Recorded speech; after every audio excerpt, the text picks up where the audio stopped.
Welcome to Pratap Classes. दोस्तों, Pratap Classes के YouTube channel पर आपका हार्दिक स्वागत है। दिल्ली आरपीएससी व आरएसएमएसएसबी द्वारा पूछी गई विभिन्न परीक्षाओं में भारत के भूगोल के क्वेश्चनों के बारे में हम चर्चा करते हैं।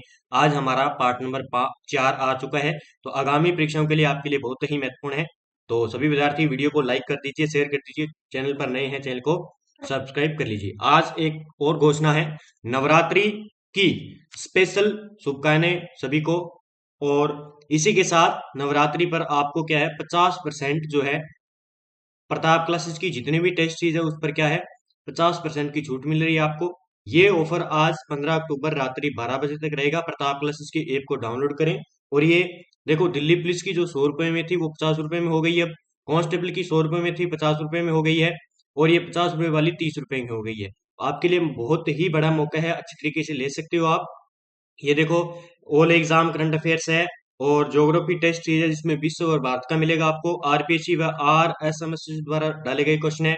ये 50 रुपए मिल रही है आपको संगणक के लिए और ये सूचना साई के लिए। तो इतनी टेस्ट सीरीज है प्रताप क्लासेस के ऐप पर। तो इस पर सभी टेस्ट सीरीज पर क्या है, 50% का ऑफ आपको दिया जा रहा है। तो सभी विद्यार्थी वीडियो को लाइक कर दीजिए, शेयर कर दीजिए। आगे देखिए, कौन से दो पर्वत लगभग समानांतर है। कौन से दो पर्वत लगभग समानांतर है, तो इनमें कौन कौन से हो जाएंगे। एक तो हो जाएंगे अरावली और विंध्याचल जो पर्वत है वो क्या है, अपने आप में क्या है, समांतर है। ठीक है, आगे देखिए, क्वेश्चन की बात करते हैं। सुमेलित कीजिए, आईएएस पूर्व परीक्षा 1997 के अंदर पूछा गया था।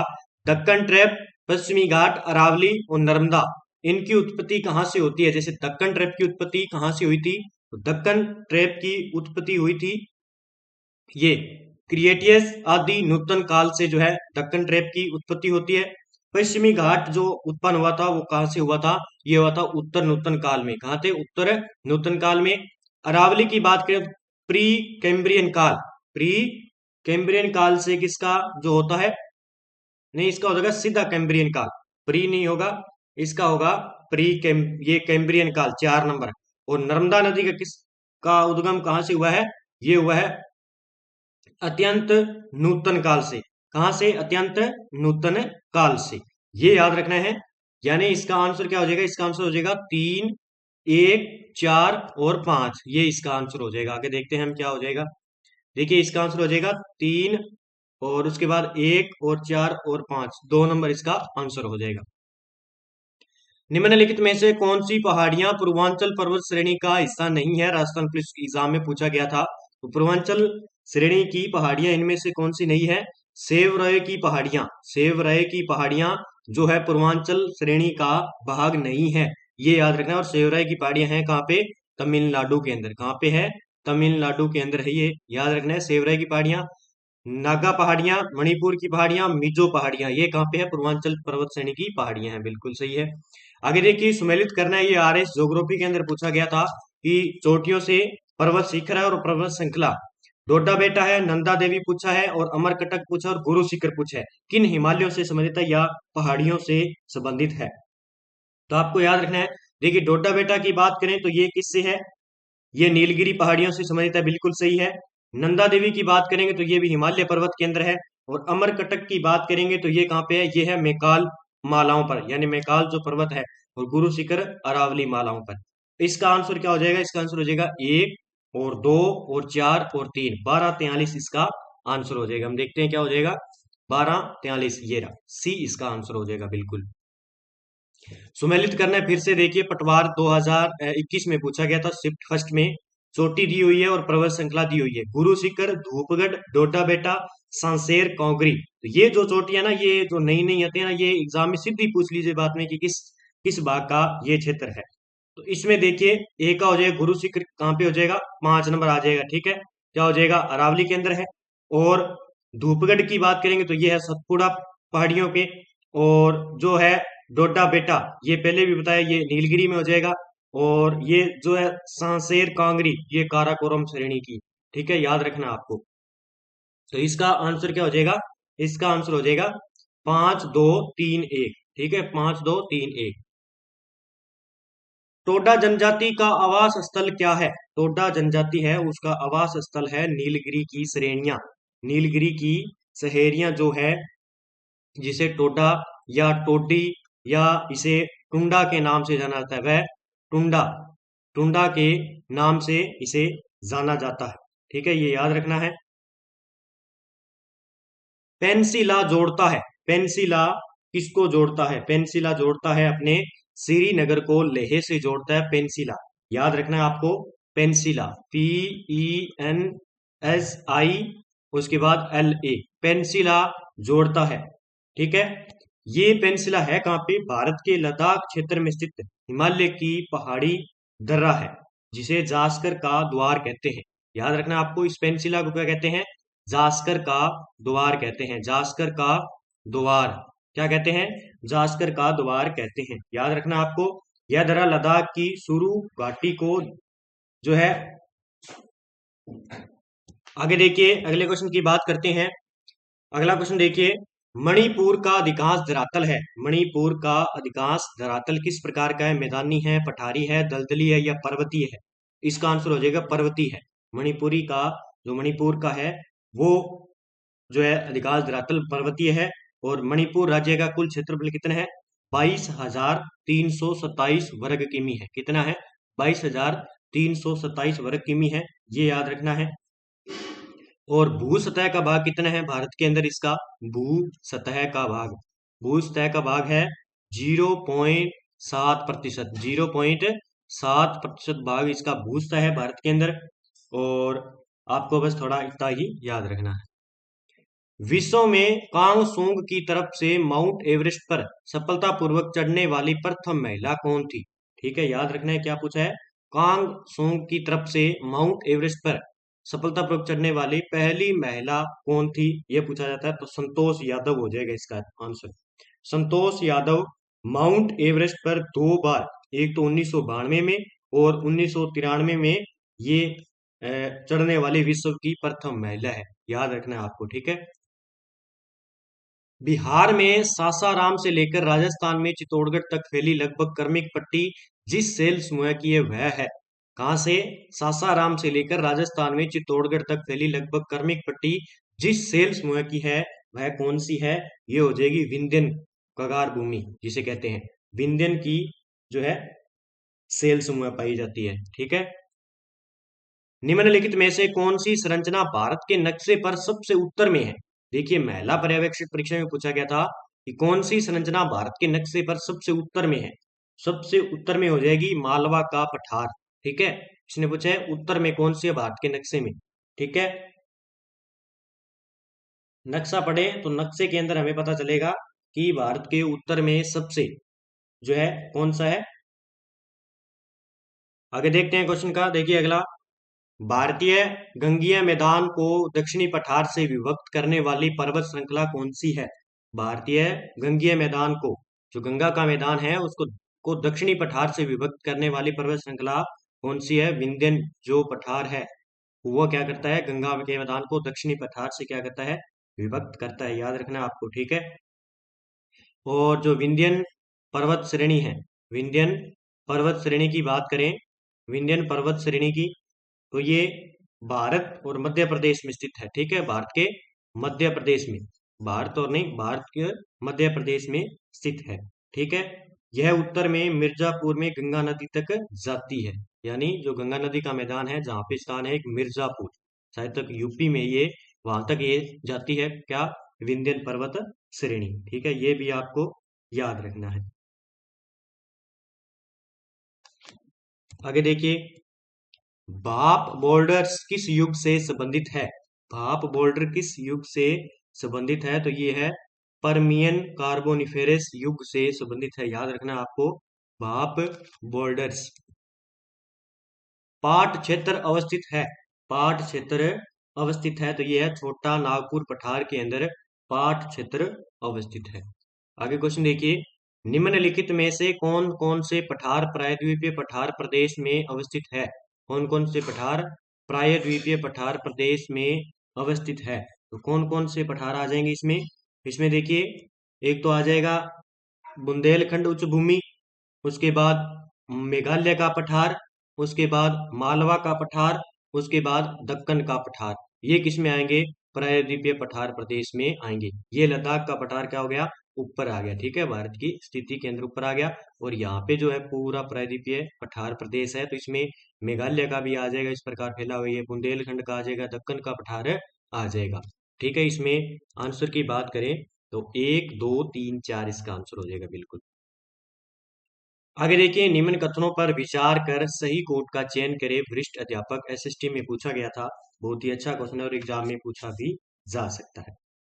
कयाल मालाबार तट की विशिष्ट आकृतियां हैं, ठीक है, बिल्कुल सही है। गारो और खासी की पहाड़ियां मेघालय पठार में स्थित है, ये भी सही है। जास्कर और पीर पंजाल की श्रेणियां उत्तराखंड में स्थित है, ये बिल्कुल गलत है। ये कहाँ पे है, जम्मू एंड कश्मीर के अंदर है। कहाँ पे है, जम्मू एंड कश्मीर के अंदर। इसका आंसर 1 व 2 हो जाएगा। जास्कर श्रेणी और पीर पंजाल श्रेणी कहाँ पे है, जम्मू कश्मीर के अंदर है। तो इसके आंसर की बात करें 1 व 2, 2 ही बिल्कुल सही होंगे। श्री हरिकोटा द्वीप अवस्थित है। श्री हरिकोटा द्वीप कहाँ पे अवस्थित है, पुलिकट झील के समीप, ठीक है। कहाँ पे है, पुलिकट झील। अब ये पुलिकट झील है कहाँ पे, आंध्र प्रदेश के अंदर। कहाँ पे है, आंध्र प्रदेश के अंदर ये पुलिकट झील है। और ये श्री हरिकोटा द्वीप भी कहाँ पे है, आंध्र प्रदेश के अंदर है, ये आपको याद रखना है, ठीक है। और ये द्वीप जो है पुलिकट झील को बंगाल की खाड़ी से पृथक करता है। ये जो द्वीप बना हुआ है, ये पुलिकट झील को बंगाल की खाड़ी से क्या करता है, अलग करता है, ये भी आपको याद रखना है। यहाँ पर भारत का उपग्रह प्रशिक्षण केंद्र सतीश पवन अंतरिक्ष केंद्र है, ये याद रखना आपको। इसी हरिकोटा द्वीप पर जो है सतीश धवन अंतरिक्ष केंद्र है।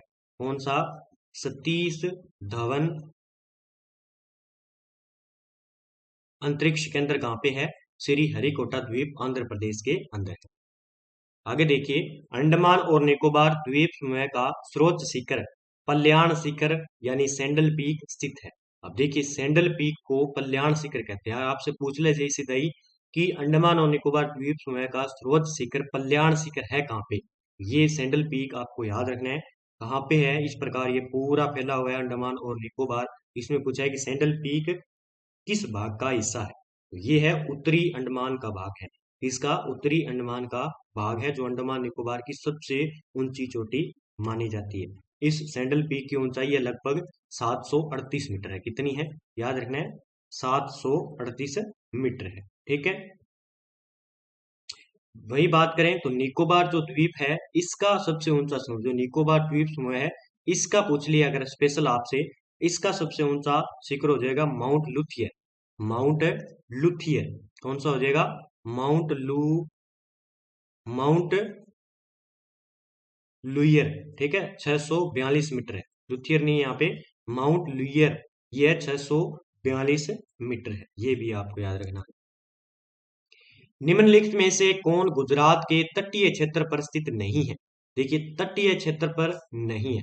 अब आपको आ जाना सीधा का सीधा भारत के अंदर, गुजरात के तटीय क्षेत्र के अंदर। सर क्रीक, कोरी क्रीक, गोडिया क्रीक, क्लम्ब क्रीक, ठीक है। तो आपने 2-3 नाम सुने होंगे, बाकी नाम नहीं सुने होंगे, तो आपको पढ़ना एक बार जरूर पड़ेगा, क्योंकि एग्जाम की दृष्टि से महत्वपूर्ण है। तो इसमें क्लम्ब क्रीक है ना, ये गुजरात के तटीय क्षेत्र पर स्थित नहीं है। बाकी है, याद करने आपको, सर क्रीक है, कोरी क्रीक है, गोडिया क्रीक है, ये चारों जो है भारत के जो है गुजरात के तटीय क्षेत्र है, याद रखने आपको। ये तो हो गई, सर क्रीक है, कोरी क्रीक है, गोडिया क्रीक है। अगर आपसे पूछ ले कच्छ की खाड़ी कहाँ पे है, कच्छ की खाड़ी ये भी कहाँ पे है, गुजरात के तट पर है, कच्छ की खाड़ी हो गई। एक आपसे पूछ ले खम्पात की खाड़ी कहाँ पे है, खम्पात की खाड़ी। तो ये 500 नाम आपको याद रखने हैं, कच्छ की खाड़ी, खम्पात की खाड़ी, सर क्रीक, कोरी क्रीक और गोडिया क्रीक, ठीक है, ये सारे गुजरात के तट पर है। कार्डेमम पहाड़ियां जिन राज्यों की सीमाओं पर है वो है, कार्डेमम की पहाड़ियां कहाँ पे स्थित है, ये है अपने केरल और तमिलनाडु राज्य के अंदर, याद रखना है। कार्डेमम की पहाड़ियां कहाँ पे है, केरल और तमिलनाडु राज्य के अंदर।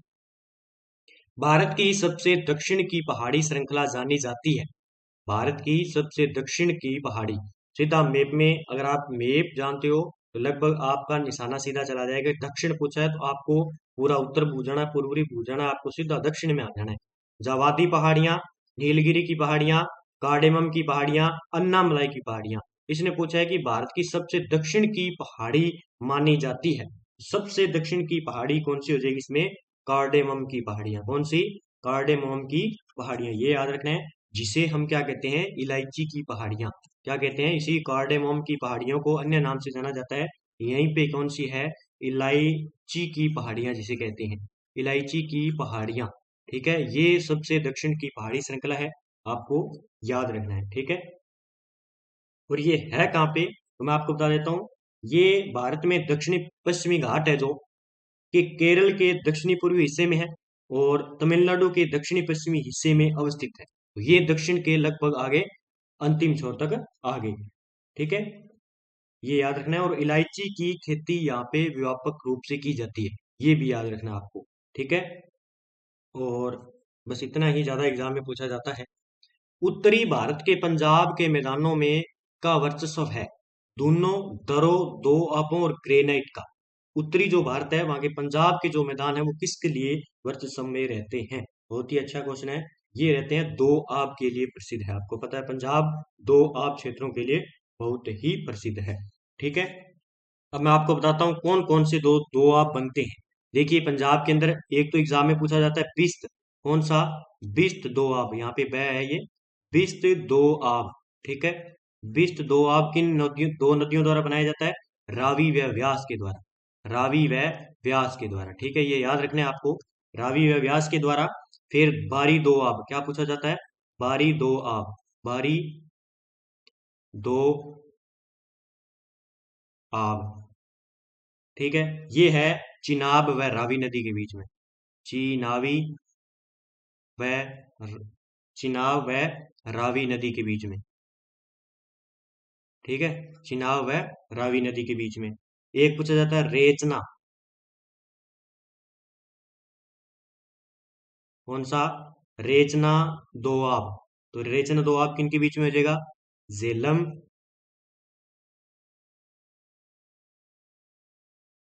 चिनाब, झेलम और चिनाब के बीच में। ठीक है, बिस्त दोआब आ गया, रावी व्यास के बीच में। बारी दोआब आ गया, बारी दोआब आ गया चिनाब व रवि के बीच में। रेचना दोआब आ गया झेलम व चिनाब के बीच में। और मैं आपको बता देता हूं, और पूछा जाता है चाज, कौन सा, चाज, चाज दो आब, ये किस दो नदियों के बीच में है, सिंधु, एक तो सिंधु, ठीक है, और वह झेलम के बीच में, सिंधु व झेलम के बीच में चाज दो आब है। ठीक है, तो ये इतने थोड़े से याद रखने हैं आपको, थोड़े से। हिमालय के धौलागिरी शिखर की ऊंचाई कितनी है, जो धौलागिरी पर्वत है उसकी ऊंचाई कितनी है, इसकी ऊंचाई है 8167 किलोमीटर। कितनी है, 8167 किलोमीटर जो धौलागिरी शिखर है, ये आपको याद रखना है। अगर आपसे फुट में पूछ ले तो कितनी हो जाएगी, 26,795 फुट हो जाएगा इसका। ठीक है, 8167 का 26,795 फुट हो जाएगा। भारत का एकमात्र सक्रिय ज्वालामुखी बेरन आइलैंड कहाँ स्थित है, भारत का एकमात्र सक्रिय ज्वालामुखी बेरन आइलैंड है कहाँ पे, ये मिनिकॉय द्वीप के अंदर है। ये है यहाँ पे अंडमान द्वीप समूह में, कहाँ पे है, अंडमान है द्वीप समूह के अंदर है। आगे देखिए, तोरा बोरा की पहाड़ियां कहाँ अवस्थित है, ये देखो इस प्रकार की दिल्ली पुलिस में पूछी गई है। तोरा बोरा की पहाड़ियां कहाँ अवस्थित है, ये अफगानिस्तान के अंदर है। कहाँ पे, अफगानिस्तान के अंदर है ये तोरा बोरा की पहाड़ियां। ठीक है, याद रखना है आपको। 3 बीघा गलियारा किन दो देशों को आपस में जोड़ता है, तो भारत और बांग्लादेश हो जाएगा 3 बीघा गलियारा। उत्पत्ति की दृष्टि से निम्न पर्वत श्रेणियों में से सबसे नवीनतम कौन सी है, उत्पत्ति की श्रेणी के आधार पर, तो इसने पूछा है कि नवीनतम कौन सी पर्वत हो जाएगी, पटकोई पर्वत श्रेणियां, कौन सी, पट पटकोई पर्वत श्रेणियां। क्यों नवीनतम हो जाएगी, क्योंकि ये किसका हिस्सा है, हिमालय का हिस्सा है। किसका, हिमालय का हिस्सा है, ये याद रखना है, क्योंकि हिमालय के एक नवीन पर्वत माला है, याद रखना है आपको। ठीक है, आगे देखिए, एक द्वीप पर निर्मित भारत का सबसे बड़ा नगर कौन सा है, एक द्वीप पर निर्मित है, ये हो जाएगा कौन सा, मुंबई। ठीक है, याद रखना है आपको, मुंबई। आगे देखिए, प्रदीप या जिसे कहते हैं पारादीप बंदरगाह कहाँ स्थित है, प्रदीप या पारादीप बंदरगाह कहाँ स्थित है, उड़ीसा राज्य के अंदर। कहाँ पे, उड़ीसा राज्य के अंदर। भारत के पूर्वी तटीय मैदान को दक्षिणी भाग में किस नाम से जानते हैं, भारत के पूर्वी तटीय मैदान को दक्षिण भाग में किस नाम से जाना जाता है? मालाबार तट के नाम से। क्या है इसका आंसर? क्या हो जाएगा? कोरोमंडल तट। क्या हो जाएगा? कोरोमंडल तट के नाम से जाना जाता है। ठीक है, भारत के पूर्वी तटीय को क्या कहते हैं? कोरोमंडल तट कहते हैं। आगे देखिए, भारत का पश्चिमी तट का दक्षिणी भाग क्या कहलाता है? भारत का दक्षिणी का भाग क्या कहलाता है? तो ये भारत के पश्चिमी तट का दक्षिणी भाग कहलाएगा मालाबार तट। क्या कहलाएगा? मालाबार तट। आगे देखिए, कौन सा तट भारत के पश्चिमी तट का भाग नहीं है? इनमें से पश्चिमी तट का भाग नहीं है तो कोरोमंडल तट हो जाएगा, काठियावाड़ तट है गुजरात में, कोंकण तट है और मालाबार तट है। ये तीनों पश्चिमी तट के भाग है। ठीक है, आगे देखिए, तमिल और आंध्र प्रदेश तट का नाम क्या है? तमिलनाडु और आंध्र प्रदेश जो राज्य है उनके साथ में जो तट लगता है उस तट को कहते हैं कोरोमंडल तट। क्या कहते हैं? कोरोमंडल तट। कयाल पाए जाते हैं, जिसे कहते हैं पश्च जल पाए जाते हैं, ये कहाँ पाए जाते हैं? ये मालाबार तट पर पाए जाते हैं कयाल। ठीक है, याद रखना है। कयाल क्या होता है? मालाबार तट की विशेष स्थलाकृति कयाल, जिसे मछली पकड़ने और अंतरस्थलीय नौकायान के लिए प्रयोग किया जाता है, ये याद रखना है। ठीक है, कौन सा युग्म सुमेलित नहीं है? कौन सा युग्म है सुमेलित नहीं है? तो रोहतांग जम्मू कश्मीर के अंदर नहीं है, नाथुला सिक्किम में है, पालघाट केरल में है, बोमडिला अरुणाचल प्रदेश के अंदर है, दर्रा। ठीक है, याद रखना है। रोहतांग दर्रा जो है कहाँ पे है? हिमाचल प्रदेश में है। कहाँ पे? हिमाचल प्रदेश के अंदर है। आगे देखिए, तराई के दक्षिण में प्राचीन तल छट से निर्मित मेखला कहलाती है। तराई के दक्षिण में प्राचीन तल छट से निर्मित मेखला किस रूप में जाती है? इसने पूछा है प्राचीन, तो प्राचीन आ जाए तो क्या होगा? बांगर। ठीक है, अगर नवीनतम पूछ लिया जाए तो खादर होगा, ये याद रखना थोड़ा सा आपको। आगे देखिए, भारत में शिवालिक के पदीय क्षेत्रों में नदियों द्वारा लाए गए पत्थरों के टुकड़ों के इकट्ठा होने से जो मैदान बनते हैं वे क्या कहलाते हैं? ठीक है, बहुत ही अच्छे क्वेश्चन पूछे गए हैं। इसने पूछा है तो वे कहलाते हैं भाबर। क्या कहते हैं? भाबर कहलाते हैं। इसने पूछा है कि शिवालिक के पदीय क्षेत्रों में नदियों द्वारा लाए गए पत्थरों के टुकड़े के इकट्ठा होने से जो मैदान बनता है, ठीक है, ऊपर से पानी हो रहा है और यहाँ पे पानी जो है पत्थर इकट्ठे हो गए, उसे कहते हैं भाबर के नाम से जाना जाता है।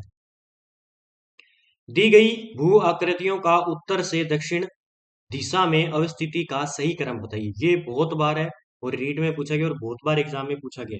इनका क्रम हमें बताना है, तो इनका क्रम हो जाएगा भाबर, उसके बाद तराई, फिर खादर, फिर जो हो जाएगा डेल्टा। तो ये थोड़ा सा मिस्टेक है, डेल्टा, ये याद रखना है आपको।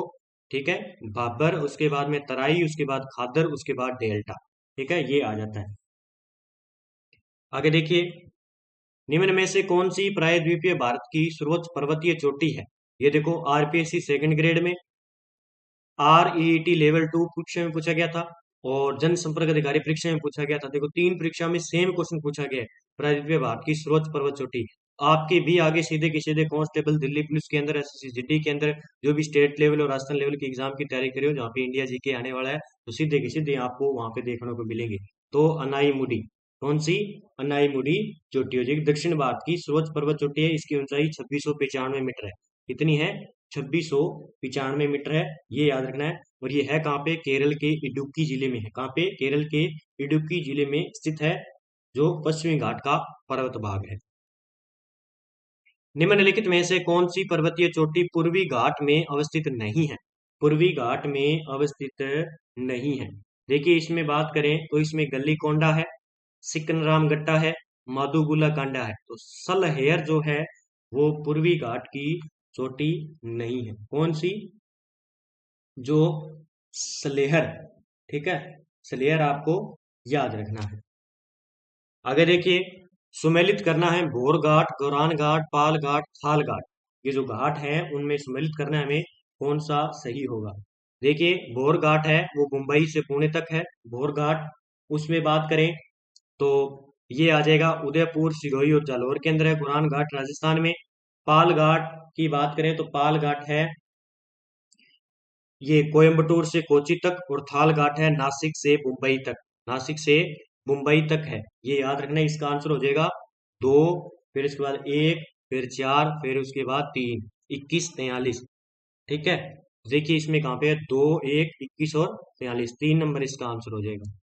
आगे देखिए, भोर घाट कहाँ स्थित है। भोर घाट कहाँ स्थित है, अभी मैंने बताया था भोर घाट कहाँ स्थित है।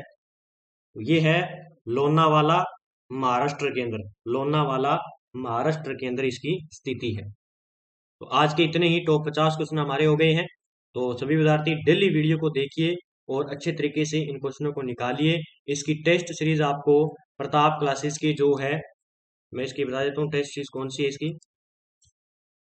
तो जो आरपीएससी व R S M S S भी लिखा होगा उस टेस्ट सीरीज को लेना है आपको, वहां पे ये क्वेश्चन मिल जाएंगे अच्छे तरीके से करने के लिए। तो जय हिंद, जय भारत दोस्तों, मिलते हैं अगले वीडियो में।